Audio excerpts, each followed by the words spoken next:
I'm here with my friend Larry Henderson. He is the regional director for Europe, and we are going up a river in this incredible city of Prague.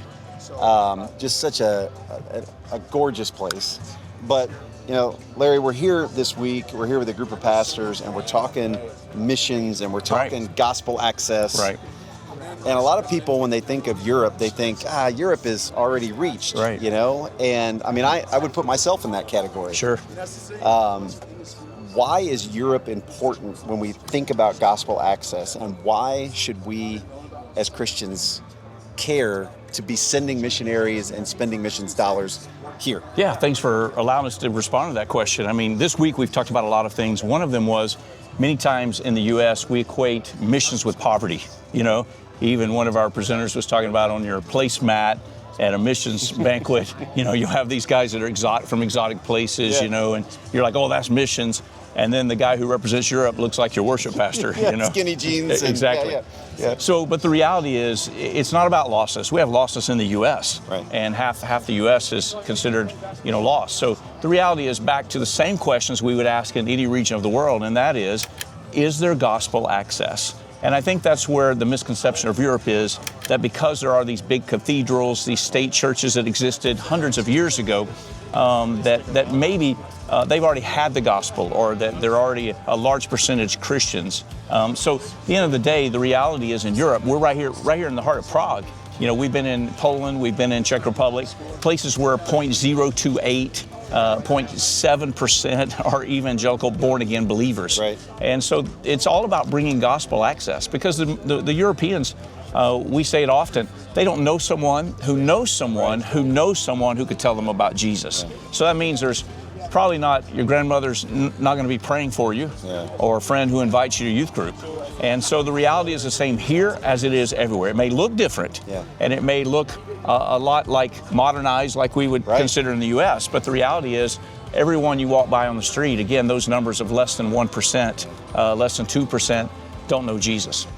Somebody said that Europe is so post-Christian that it's almost pre-Christian again. Exactly.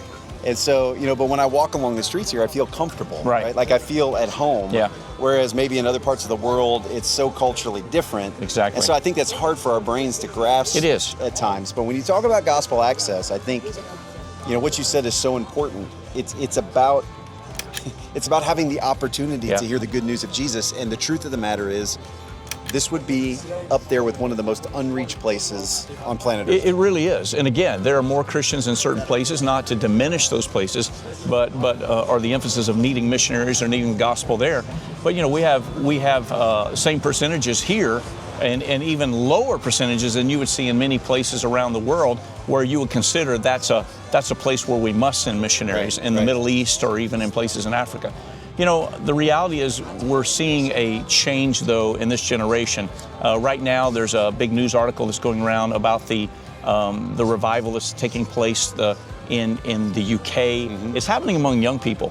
And they're calling it a slow revival, meaning it's not getting all the emphasis of media, lights, and attention. But what's happening is a younger generation are almost rebelling against the faith of their parents, which was atheism, you know, and they're searching for spiritual things. You know, we see every generation try to find their identity, and the identity here in Europe right now among young people, especially university students, are, you know, our parents didn't believe in anything, but we want to believe in something.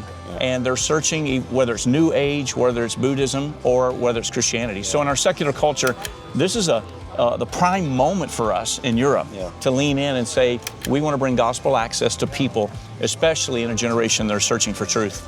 Well, I think when we're talking about being strategic with missions, I think it can be easy to kind of set up, well, this area is more important than this area, is more important than that area. And I know you guys, you do a lot. You're way above my pay grade in strategizing all of that. But I think what I've learned this week is gospel access is an issue here in Europe. It is. And if you don't know someone who can tell you the good news, or don't even know someone who knows someone who knows someone who can tell you the good news, that's an issue that we need to be engaging as the body of Christ. It is. And recently, the Chi Alpha director at the University of Louisiana in Lafayette, they just led a girl to Jesus from Poland. and baptized her. And in her baptism, they were streaming it. Her parents in Poland watched her being baptized there in Louisiana and Lafayette. And it was so amazing because she said, I had to come to America to find Jesus. Because in her town, there were no churches, no believers, no Bibles. And but today, the good news is part of the church planting movement in Poland, the strategy is 700 cities that we're targeting with 10,000 people or more where there's no evangelical church. Right. And her city is one of those cities. So a church is being planted. So when she comes back from University of Lafayette, she'll have a church to attend. Incredible. And her parents now are leaning in, they're hungry, they're searching for truth as well. Yeah, so when we think about unreached people groups, right, we're thinking of 2% evangelical or less. That's right. And that's really a sociological, it's not a theological, it's a sociological concept, right? That's what it takes for a movement to grow and perpetuate itself. Right. So if you think about that, right, when we typically think about UPGs, we think about exotic islands, we think about Arab world, we think about the Muslim world, the Buddhist world. But right here in this city, 0.7%. Yeah, exactly. Born again believers. So right here, we need cross-cultural interaction in order for the gospel to grow and be perpetuated. And this conversation is really, again, representing the Europeans that we're reaching. In addition to that, we have the diaspora peoples from around the world, from many of those nations who are here. And the reality is they're much more open to the gospel, to sharing faith, receiving faith, than they would be in their host cultures. And so we want to do both. We want to make sure that, again, first and foremost, God's called us here. We want to reach the Europeans. But we also want to be sensitive to reaching the unengaged, unreached people groups who are also represented here, and really believe that if we can make a major spiritual impact in their lives while they're here, we can help be a part of connecting them back to the places where it's difficult for us to send workers or there are no workers, and help them with church planting. Well, thank you for everything you do. And thank you for challenging us and opening our hearts to what God's doing here on the continent of Europe. So, hey, we're grateful for Stone Table. Thank you for all that you guys are doing in every region of the world. But thank you for coming to Europe and helping us to once again bring gospel access here. It's our honor.